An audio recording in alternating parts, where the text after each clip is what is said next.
오늘은 주일이면서 성탄절입니다. 마태복음의 성탄절과 누가복음의 성탄절은 굉장히 달라요. 오늘 천사도요, 마태복음은 요셉에게 나타나는데 누가복음에는 마리아에게 나타나요. 그리고 예수님을 경배하는 사람도 달라요. 누가복음은 목자가 경배하는데 여기는 박사들이 와요. 그리고 조용히, 누가복음엔 조용히 성탄절이 이루어지는데 마태복음은 난리가 납니다. 왕이 그걸 알고 막 살해 사건이 일어나는 아주 끔찍한 일들이 일어나는 성탄절입니다. 자, 왜 이렇게 다를까? 우리는 생각해 보는데 이것을 사관이라고 그래요. 역사를 보는 시각이죠. 누가는 다르게 보고 있는 거예요. 예수님은 정말 이 땅에 오셔서 낮고 천한 자를 위해서 이 땅에 오셨다라고 기록하고 있고, 마태는 유대인의 왕으로 오신 분이다. 그래서 왕권을 가지고 오신 분이기 때문에 왕의 문제를 계속, 그리고 유대인을 위해서 쓴 거기 때문에 유대인이 얼마나 큰 존재인가를 나타내려고 그런 크리스마스를 적어놨어요. 자, 이 마태복음에서 나타나는 그런 성탄절의 의미, 오늘 마태복음 2장 1절에서 끝절까지 가면서 나타나는 우리에게 주는 중요한 메시지가 있어요. 첫째는 예수를 왕궁에서 찾지 맙시다입니다. 예수를 왕궁에서 찾으면 안 돼요.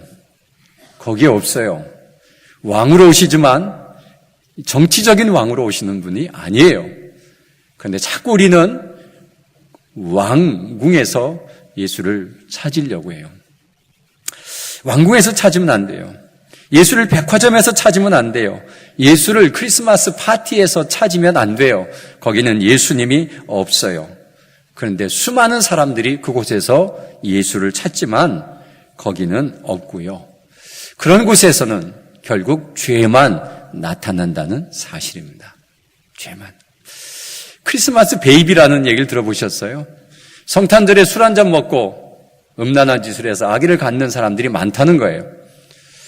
자, 이런 것이 얼마나 비극입니까? 얼마나 비극이에요. 그래서 세상 사람들은 그렇게 가지만 우리는 그렇게 가면 안 돼요. 제발 다른 곳에서 예수를 찾으면 안 되는데 우리는 자꾸 다른 곳에서 예수를 찾으려고 해요. 두 번째는 별을 보고 왔으면 끝까지 별을 보고 가야 돼요. 별은 하나님의 계시예요. 하나님께서 별을 비춰줌으로 예수 그리스도가 어디 있는가를 가르쳐주는 것이었습니다. 그래서 예수님이 있는 곳을 찾으려면 별을 보고 가야 되는데 이 박사들은 그 별을 보다가 자기 생각이 들어갔어요. 그래서 아무리 생각해봐도 예수는 왕으로 오신다, 평화의 왕으로 오신다라고 예언되어 있기 때문에 왕궁에 가봐야 되겠다 하고 자기 생각을 따라서 감으로 인해서 아주 큰 사건이 벌어지고 맙니다. 자, 우리가 예수를 쫓는 데 있어서 자신의 생각을 집어넣으면 안 됩니다. 자신의 학식, 자신의 경험, 사회적인 가치, 윤리, 정치성, 경제 논리 이런 것들을 자꾸 갖다가 넣어버리면 순수하게 예수님을 쫓지 못하고 옆길로 셀 수가 있어요.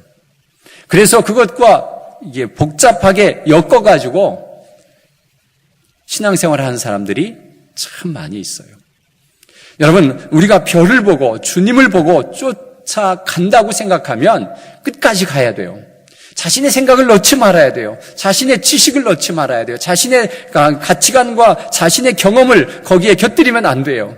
그저 말씀대로, 우리를 계시해 주신 성경의 말씀대로, 그 말씀대로만 쫓아가면 됩니다.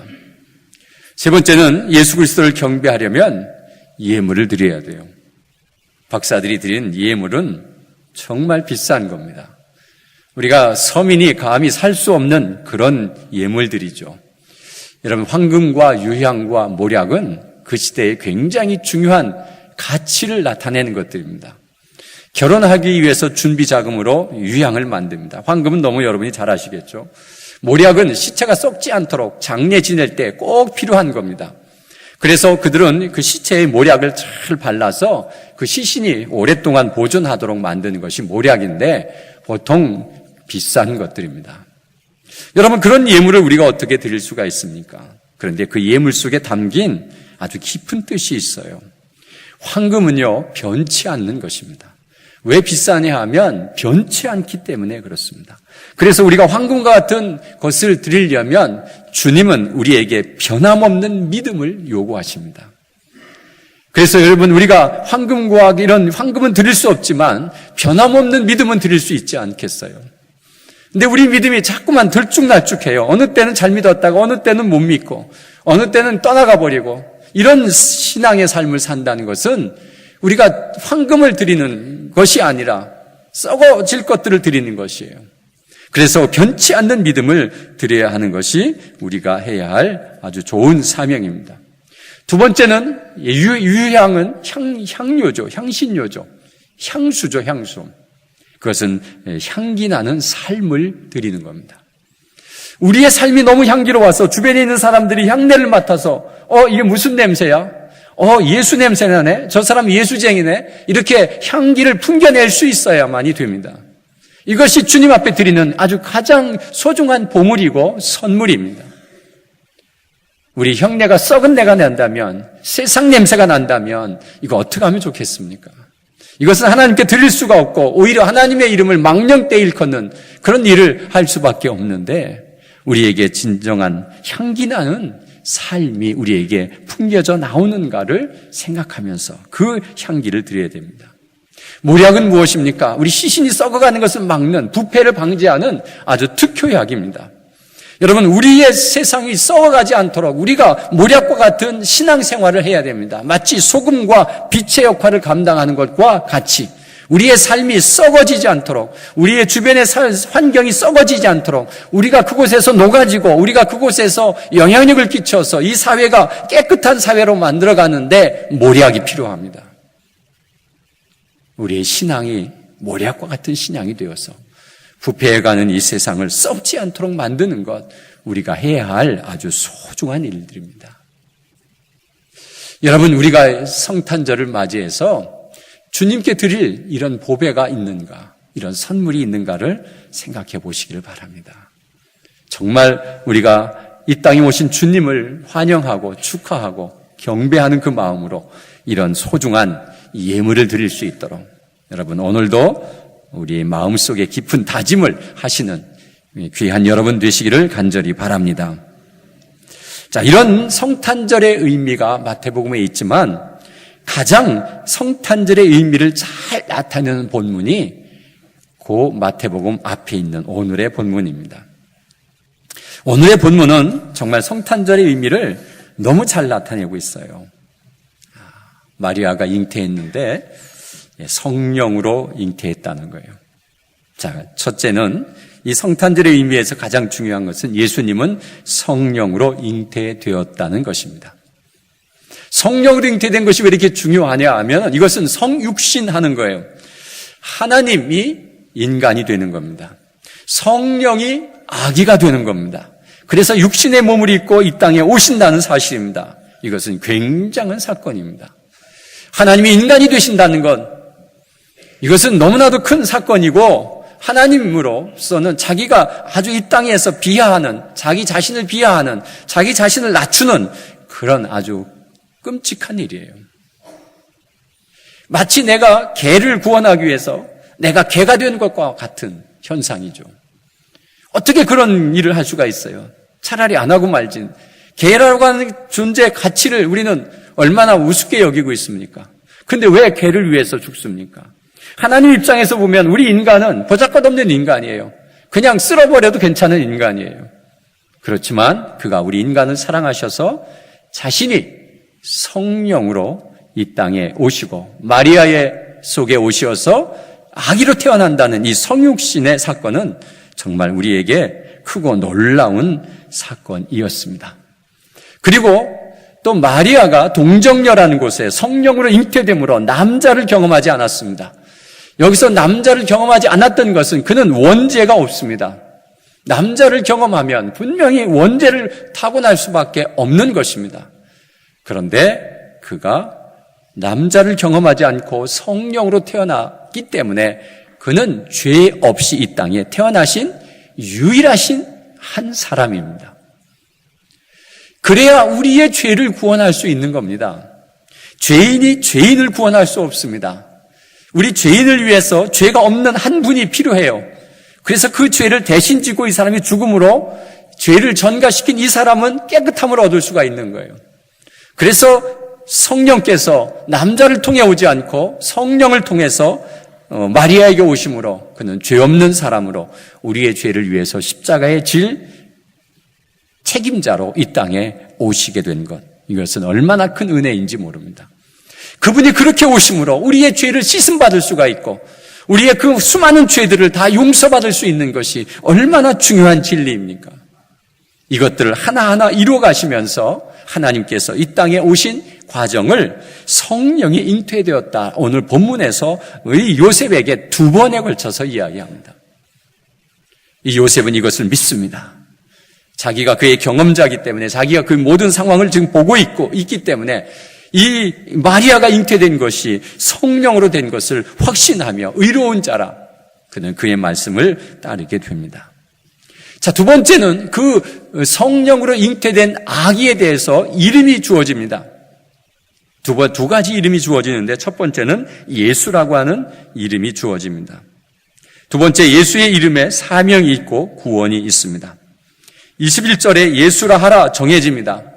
우리 인간이 지은 이름 아닙니다. 천사가 지어준 이름입니다. 예수, 그 뜻은 무엇입니까? 자기 백성을 죄에서 구원하라는 사명이 그 이름 속에 담겨 있습니다. 그래서 예수님은 그 이름대로 자기 백성을 구원하시려고 이 땅에 오셨고 그 구원의 역사를 이루기 위해서 이 땅에 오셨습니다. 그 이름은 구원자라는 뜻입니다. 그 이름을 믿는 자들에게는 구원이 있다라고 말하고 있습니다. 그래서 예수 믿으면 구원이 있습니다. 그가 우리를 위해서 죄를 대신 짊어지셨기 때문에 그렇습니다. 그 한 아기에 대해서 이사야서에서는 뭐라고 이야기하느냐면 그는 기묘자라, 모사라, 전능하신 하나님이라, 영존하신 아버지시라, 평강의 왕이시라 이렇게 예언해 놓았습니다. 그 수백 년 전에 이사야 선지자가 예언했던 것이 그의 이름은 모사다, 기묘자다, 영존하시는 하나님이시다, 전능하신 하나님이라는 표현을 해요. 이 기묘자라고 하는 것은 아주 놀라운 일을 표현하는데 영어로 번역하면 원더풀입니다. 원더풀. 그래서 예수가 이 땅에 오신 분은 원더풀입니다. 우리가 할 때 이렇게 손을 들면 원더풀 이렇게 하면서 최고의 놀라운 그런 뜻입니다. 모사라고 하는 것은 우리 단어로서는 좀 안 좋은 의미로 쓰이는데 모사꾼이라고 쓰는데 모사는 좋은 단어입니다. 지혜와 영적인 능력으로 모든 사물을 분별하는 뜻입니다. 그래서 이것은 영어로 어떻게 표현되냐면 카운셀러로 표현됩니다. 모사다라는 것은 이 카운셀러는 뭐냐면 중재자라는 뜻입니다. 하나님과 우리와의 관계성에서 중재자로 오셔가지고 모사의 일을 합니다. 지혜를 가지고 어떻게 하면 서로 화합할 수 있을까? 그리고 사람과 사람이 어떻게 하면 화합할 수 있을까? 거기에 예수 그리스도가 모사로 등장하는 것입니다. 그의 이름이 얼마나 많은지 모릅니다. 전능하신 하나님, 영존하신 아버지, 그리고 평강의 왕이었습니다. 그래서 그 예수의 이름 속에 담겨있는 그 수많은 뜻들을 보면서 우리가 예수를 믿는 자로서 예수 그리스도를 통해서 우리가 얻어지는 것들이 참 많다는 것입니다. 그래서 우리에게도 놀라운 일이 생기고 모사적인 그 화해적인 그 카운셀러적인 그런 일들이 우리에게 일어나고요. 또 영존하신 하나님 아버지라고 하는 뜻, 그리고 평강의 왕, 그래서 예수 그리스도를 믿으면 평강이 우리에게 임합니다. 믿으십니까? 평강이 임합니다. 예수를 잘 믿으면 불편한 관계들이 회소되고 회복되고 그래서 우리의 마음속에 평안이 오고 화평이 오고 평강이 임하는 것이 예수 그리스도입니다. 예수 그리스도만이 진정한 평화를 이룰 수 있습니다.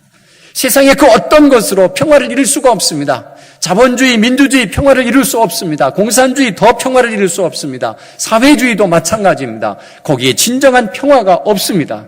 그러나 예수 그리스도 그것을 믿는 무리들 그곳에 진정한 평화가 있습니다. 그것은 곧 하나님과 우리와의 평화를 이루고 사람과 사람과의 평화를 이루기 때문에 완전한 평화를 이루는 것입니다.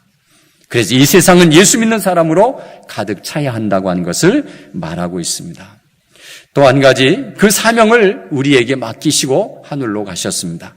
마태복음 28장 20절에 보면 온 유대와 예루살렘과 땅까지 이르러 내 증인이 되리라 말씀하셨고 내가 세상 끝날까지 너희와 함께 하시겠다고 약속하셨습니다. 그렇기 때문에 예수 그리스도의 이름의 그 사명을 가지고 이 땅에 사시다가 승천하시면서 우리에게 그 모든 사명을 맡겨주셨습니다. 그래서 우리의 이름 속에도 예수의 이름이 담겨 있습니다. 여러분의 이름에 예수의 이름이 담겨 있습니다. 어떻게 담겨 있을까요? 예수 믿는 사람이라는 이름이 담겨 있습니다. 그래서 여러분 우리의 삶이 조심해야 됩니다. 우리가 무너지고 우리가 죄에 빠지면 예수 그리스도가 욕먹습니다. 예수 믿는 사람이 왜 저래? 라고 말합니다. 그렇기 때문에 우리는 예수님의 이름답게 작은 예수처럼 살아가는 것이 우리가 해야 할 소중한 사명입니다. 자, 또 한 가지는 임마누엘이라는 이름의 뜻이 있습니다. 오늘 보라 처녀가 잉태하여 아들을 낳을 것이니 그 이름을 임마누엘이라 하리라. 이를 번역한즉 하나님이 우리와 함께 계시다라고 표현합니다. 얼마나 놀라운 이름입니까? 우리와 함께 하시기 위해서 이 땅에 오셨다는 것입니다. 성령으로 잉태하셨고 태어나서 우리의 죄를 위해서 죽으시고 부활하시고 승천하시면서 기다려라. 내가 너희들에게 성령을 보내겠다고 약속하셨습니다. 그리고 그 약속대로 오순절날 성령이 우리에게 임하셨는데 그 성령이 우리에게 함께 하시기 위해서 성령으로 우리에게 들어오셨습니다. 하나님이 우리와 함께 하신다는 이 뜻은 우리에게는 놀라운 축복이고 하나님의 크신 은혜입니다. 여러분이 하나님과 함께 하시죠? 믿습니까? 마태복음 28장 20절에 내가 세상 끝날까지 너희와 함께 하겠다고 또 약속하십니다. 그것이 임마누엘입니다. 그래서 예수 그리스도가 우리와 끝까지 또 하나님이 우리와 끝까지 성령님이 우리와 함께 하시는 그 사건이 우리의 삶 속에서 일어나야 되는 임마누엘이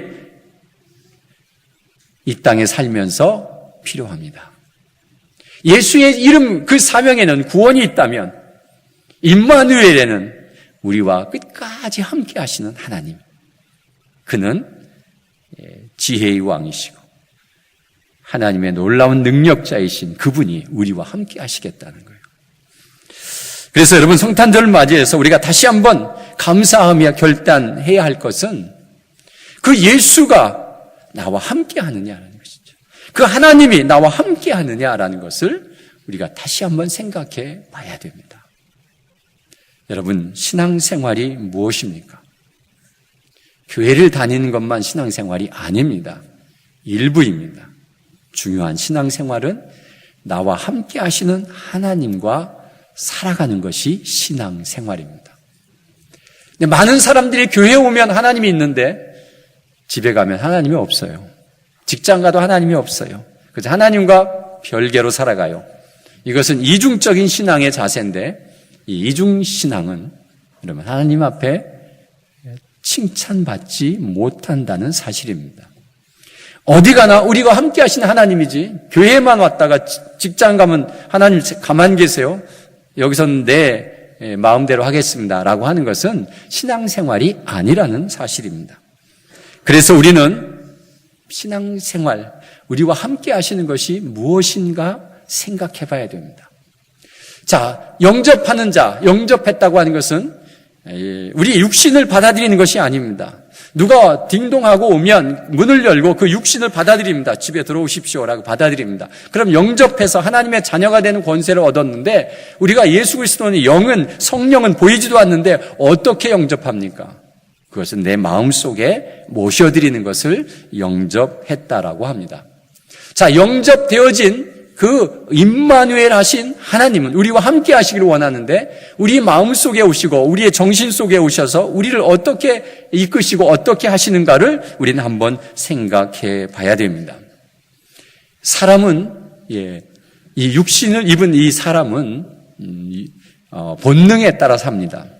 이 본능 중에 세 가지 본능이 있는데 첫째는 식욕, 먹는 것과 둘째는 명예욕, 하나는 세 번째는 성욕. 이것은 완전히 본능입니다. 이것은 안 가르쳐도 사람들이 그냥 알아서 합니다. 이거 배고프면 먹게 되어 있어요. 명예욕이라는 것은 자신의 존재를 나타내고요. 이 식사하고 그런 것은 내 육신을 살리려고 하는 본능이 있어요. 그래서 먹어야 산다기 때문에 그는 어떻게 해서라도 먹어서 내 육신을 보존하려고 하는 본능이 있어요. 이 본능이 없으면 사람은 죽습니다.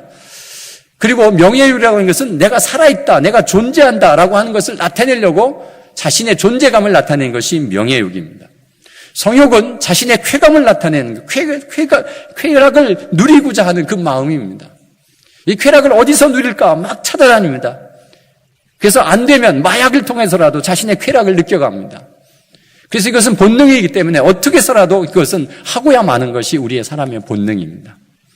그런데 주님이 우리에게 오시면 모든 사람은 본능대로 살아가고 본능의 최고의 정점에 달하려고 그렇게 노력하며 살아가는데 그 다음 성령이 우리에게 오신 임마누엘 하신 하나님이 우리와 함께 하시는 분은 우리의 본능을 1차적으로 내려놓고 하나님께만 집중합니다.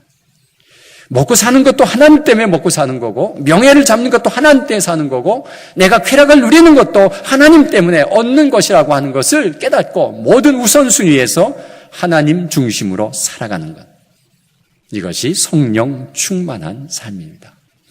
근데 많은 사람들이 내 안에 예수님을 모셨으면서도 우리는 수없이 내 욕구, 내 본능에 따라서 그냥 살아가고 하나님은 매일 뒤로 밀리는 것입니다.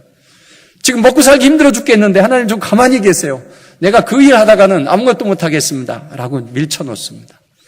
내가 명예를 잡아야 그래서 하나님을 그 높은 자리에서 하나님을 좀 알려야 많은 사람들이 좀 따라오지 않겠습니까? 그러니 좀 가만히 계세요. 제가 좀 높아진 다음에 내가 좀 자존감을 좀 높인 다음에 하나님 제대로 섬기겠습니다. 예수 믿어봐야 무슨 쾌락이 있습니까? 무슨 즐거움이 있습니까? 매일 일만 시키고 매일 뭐 하라는 게 왜 이렇게 많고 먹지 말라는 건 왜 이렇게 많고 내가 그렇게 살아서 무슨 쾌락이 있습니까?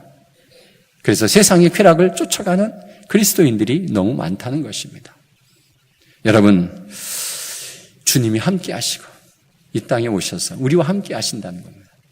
자, 여러분, 그러면 우리가 가지고 있는 본능을 제대로 발휘하지 못할 때 우리에게는 얼마나 힘들고 어렵겠느냐라는데, 여러분, 예수 그리스도를 믿고 임마누엘 되신 하나님을 믿는다면 그곳에 하나님이 주시는 행복과 기쁨이 있습니다. 그것을 누려가야 됩니다. 우리 젊은이들이 이것을 이해하지 못하기 때문에 자신의 욕구에만 계속해서 충실해 가려고 하면 하나님은 섬길 수 없습니다. 네, 놀라운 것은 우리가 가지고 있는 이 본능보다도 더 놀랍고도 더 깊은 하나님의 기쁨과 행복이 있음을 믿으시길 바랍니다. 그분은 기묘자입니다. 그분은 모사입니다. 그는 전능의 하나님이십니다. 평강의 왕이십니다. 그래서 우리의 모든 문제를 해결해주고 우리의 모든 근심과 걱정을 다 깨끗이 씻어주시고 죽음에서 건져주고 우리가 두려움이 없이 살아가고 근심이 없이 살아갈 수 있는 힘을 주시는 분이 임마누엘 하신 하나님이십니다. 그분이 내 안에 있기를 원합니다. 그분과 함께 동행하기를 원합니다. 그분에게 자꾸 질문하기를 원합니다. 내가 어떻게 사는 것이 가장 보람되게 사는 것인지를 그분에게 묻고 또 묻는 우리 모두가 되시기를 간절히 바랍니다. 분명 주님께서 여러분을 가르치시고 이끌어주시고 인도하시는 그 함께 하시는 하나님, 그가 이 땅에 오셨습니다. 임마누엘의 이름으로 이 땅에 오셨습니다. 여러분 안으로 들어가십니다. 성령 충만한 삶의 역사가 우리 삶 속에서 늘 기쁨으로 나타나는 우리 모두가 되시기를 간절히 바랍니다.